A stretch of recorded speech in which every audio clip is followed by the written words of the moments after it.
Just for everybody's sake, India's been growing between 7 to 8% year to year, right? Which is much more than the US itself. So as a country itself, it's growing. It has one of the youngest populations, okay? It's supposedly said in the next couple of years, it will be the youngest country in the world, which the population actually caters to the people that come online and buy. So if you look at the graph, again, total almost greater than 90% will be a population that should qualify to buy online. Now, if you look at this, as far as internet penetration is concerned, India is only third. China, obviously number one, the US, and then India. The thing that you need to notice is that being third, it still only has 19% internet penetration. So if the internet penetration goes to about 40, 45%, it'll surpass both the US and China as far as number of people that will be online. So what does the industry look like? I know that we discussed numbers from other countries, but India, where is it today? Sounds like a small number. India is about a $13.5 billion e-commerce market. But if you look at what the estimates are, the market is supposed to go up to about 100 billion to 100 billion by 2021. So if you think about it, that's a huge amount of growth that the market is looking at. Now again, that's only given the 19% penetration for the internet. What's the unique proposition that India has? Again, it's the second most populous country in the world, right? 1.21 billion people, about 3 times the US population. E-com sales are only 13.5 billion today, which contributes about 5% or maybe even lesser to the US sales. So that gives a huge opportunity as far as what the growth will be in India. So how does the retail landscape look? Online only takes about 0.4% of total retail today, okay? Not a lot. In the US, we discussed this morning, it's about 12%. We think that by 2020, e-com is going to take about 6% of the total retail market. One of the different factors in India, obviously, is that larger part of retail is still unorganized. So in the US and in other countries, retail is very organized. So you have department stores, etc., across the country. In India, that penetration itself is very low. So if you look at the first chart, organized retail is only 8 to 10%. Okay? Even that will grow to about 12%, but if you look at unorganized, even by 2020, we're saying it will be 82%. I think that's a huge thing for e-commerce because where organized retail cannot go, e-commerce can. So I predict that, or our company actually predicts that these numbers, the 100 billion is actually a smaller number. Over the next few years, we should actually be on a growth pattern to be even greater than $100 billion. Now, only 10% of internet users in India buy online. In some countries, that is closer to 80%. In some countries, it's 40, 50%. In India, it's only 10%, and we're still predicting this kind of growth. Now, imagine if that 10% was to grow to 15, 20, 30, 40%, what the growth or the revenues of Indian e-commerce would be. Again, if you look at the geographical distribution, internet users in India are mostly based out of urban areas. If you look at June 2015, it says it's going to be 216 versus 138. But the next slide is what actually throws it off. Most of the sales for Indian e-commerce comes from tier 2 and tier 3 cities, which are the smaller towns, and not from tier 1 cities. This is something very different. Most countries experience the other way around, where the metros and the larger tiers probably sell better on e-commerce. India has been working the opposite way. The smaller tiers and the smaller cities are doing better. There's an estimate that this number, 60%, would more look like 75% over the next few years. So how many orders are we looking at? I know the numbers are small. They were looking at some 5 million orders per month in 2013, approximately 12 million in the coming year or so. So not a lot of number of orders if you look at it as a country, but that's why we're only at 13.5 billion. Average B2C e-commerce, again, if you start comparing it to the US and to other countries, it's very small. This year it was about $700.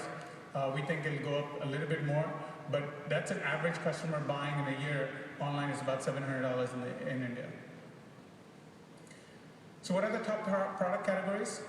This mimics almost every e-commerce economy, right? Electronics being the largest one at 28%. apparel taking about 24%, services about 19, books 10, etc., etc. Again, apparel is quickly catching up to electronics. There are estimates that over the next few years, apparel or fashion itself will be the single largest category in India. One category that is not showing here, I'm sorry, it is, but it's a smaller number, which is 5% home and furnishings. That's actually one of the fastest growing categories in India. So furniture players, home furnishings, etc., are probably outpacing everybody else. So what does the market look like? I know that Amazon exists everywhere around the world, so Amazon is obviously there. We have some homegrown players, such as Flipkart, Snapdeal, eBay again exists there, Jabong, ShopClues, Myntra, etc., etc.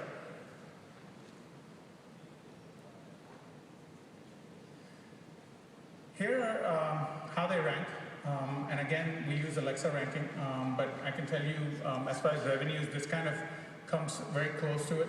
Flipkart, which is our homegrown competition to Amazon, ranks number 1, obviously. Amazon being very close next to number 2. Snapdeal, which is another marketplace, at number 3.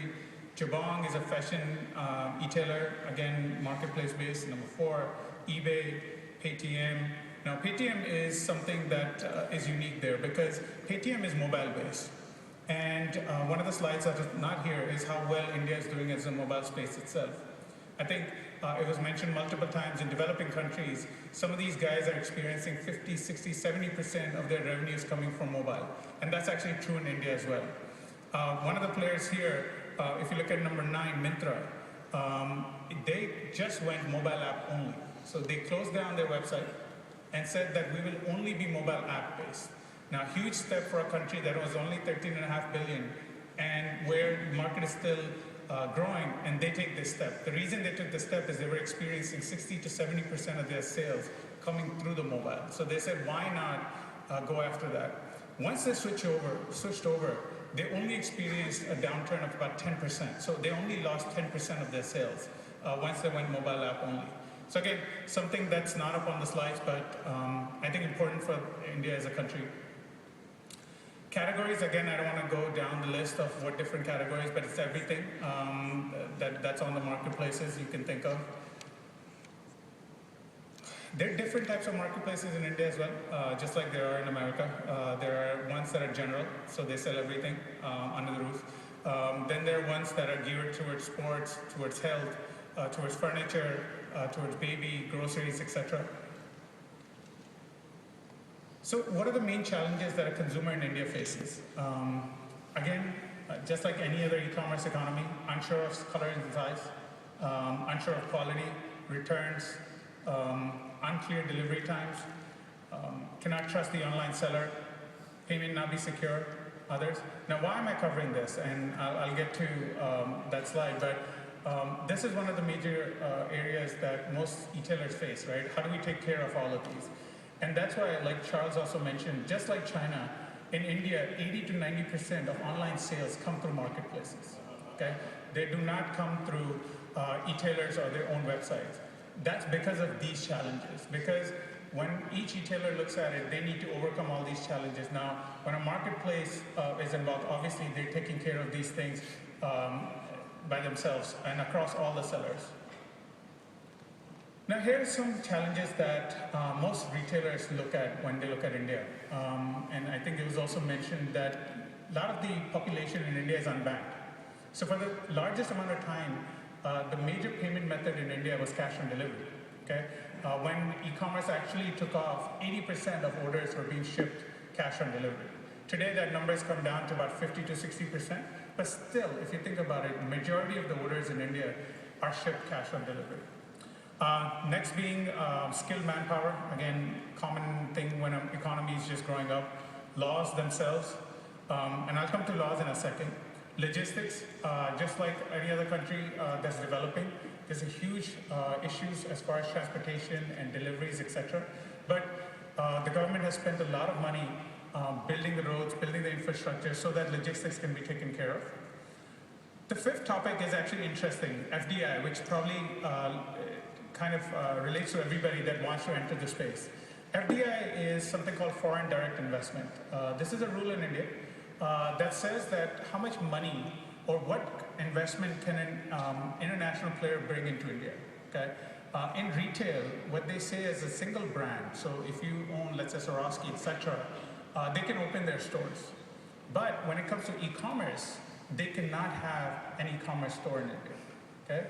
May it be multi-brand or a single brand, FDI does not allow international sellers to own and operate their own online portals. Now, this is one of the major reasons that a lot of the international brands went with marketplaces, because it was easier to collaborate with the marketplaces where they were taking care of everything. The marketplaces were basically acting as a wholesale agent so that the goods can be brought into the country and sold online to consumers.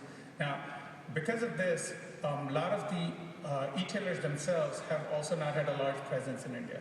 So again, something that is interesting, there are a lot of vendors, a lot of service providers today that basically survive on this, because they bring brands from the UK, the US, etc. into India and are able to sell them through the marketplaces or their own websites, just because those particular retailers cannot enter themselves. So again, something to keep in mind. This has been in talks with the government for a while. Don't know if they'll lift this ban, but for now, e-commerce for a brand to enter India and sell online is not possible unless it's an Indian entity, okay, or they're going through a marketplace.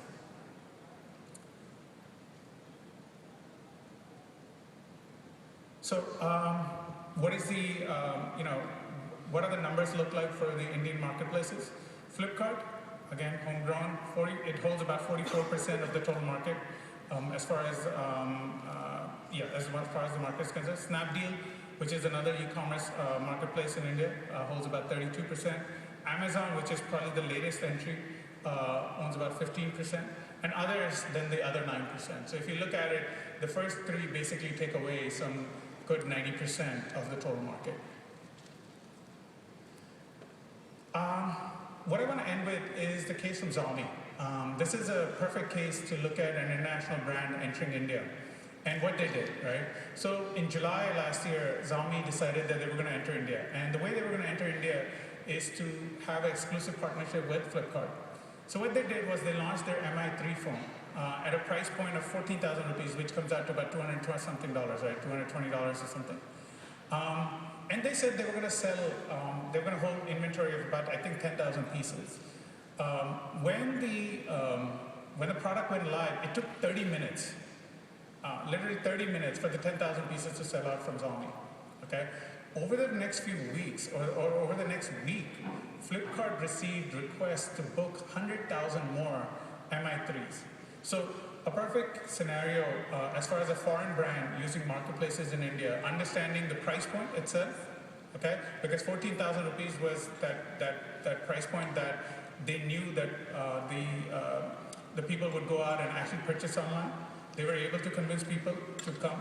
And again, not bad for a week's worth of work to sell 100,000 phones online in a country that only has a few million orders per month, okay? So a great case study as far as India is concerned. There's maybe 50, 60 other brands that have entered marketplaces in India just the same route and are doing very well. Again, that's it. Thank you.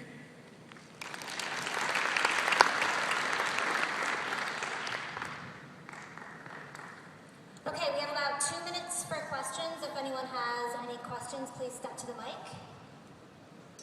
No? I did have a question for Ashish.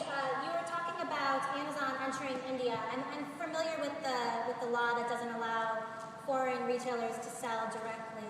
So is Amazon not selling on their own, or are they only solely operating as a marketplace? Yeah. Currently, they're only operating as a marketplace. Plus, what they've done is they've gone into a JV with an Indian company. So they sell their products. So yes, they are still a marketplace, but through the JV, they are able to sell their own products as well. And is there movement to overturn that law? I've been reading here and there that there is. Is there any? There's a lot of movement that our e-tailing India itself, as well as others, have put into the government. They believe that it hurts the local economy, so they're going back and forth. It looked like they might overturn it, but it doesn't look like over the next few years it will be overturned. Well, we will meet back here. Oh wait, we have one question. On the China side, you mentioned a TP wholesale. I didn't understand what did you say? Basically, you're having, yeah, in Tmall, a very big operation, they have companies that they call TP companies that are helping people to go on Taobao on Tmall. Now, you can get from those companies all kinds of different services. The Chinese companies basically are using them to build a site, to make their promotions, sometimes also for customer service. But on what concerns Tmall Global, when most the sellers are all foreign companies, you can get from them whole package deals. Obviously,